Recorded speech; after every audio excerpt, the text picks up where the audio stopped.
Incremental readings. So let's continue with Supermemo, the basic level.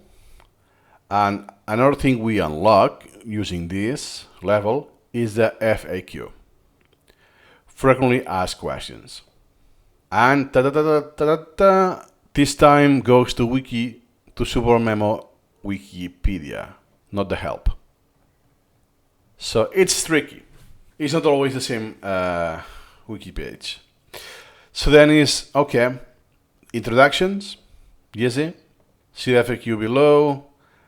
Use Control F3 search in Supermemo. Just Google this.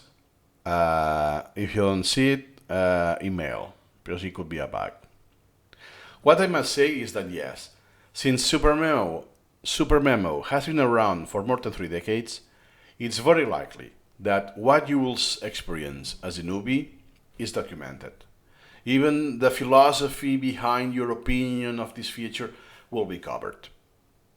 All of that.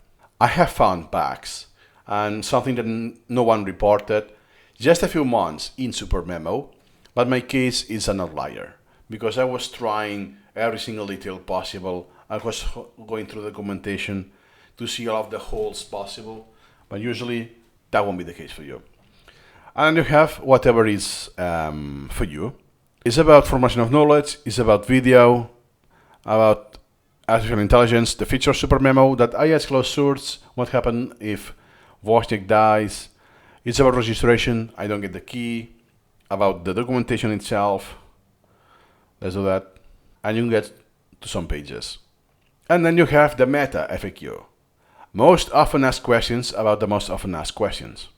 And it's sad that the key is the first and the second one are the people who are not getting the key, or not even response for not getting the key.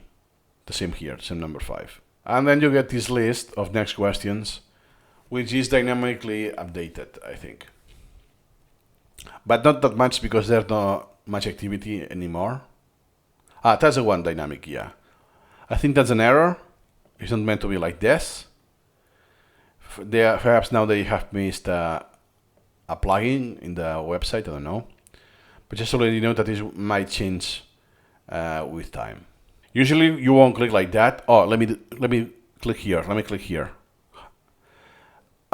This could be the case that, hey, I will not search for that, but now that I see it, oh yeah, let me go to this thing. How I can use Supermemo for non-technical books and all of that. But other than that, you will first experience the difficulty or the bug, and then look for this. Let's say that I have a bug with Supermemo. Oh yeah, I will look at that. That I want to use the superscript or subscript for whatever reason, chemistry or whatever, or math. Then I will look for that. It's not that you preemptively look for this, unless you're a freak of Supermemo like me. That I not only have seen all of those, but all of the website.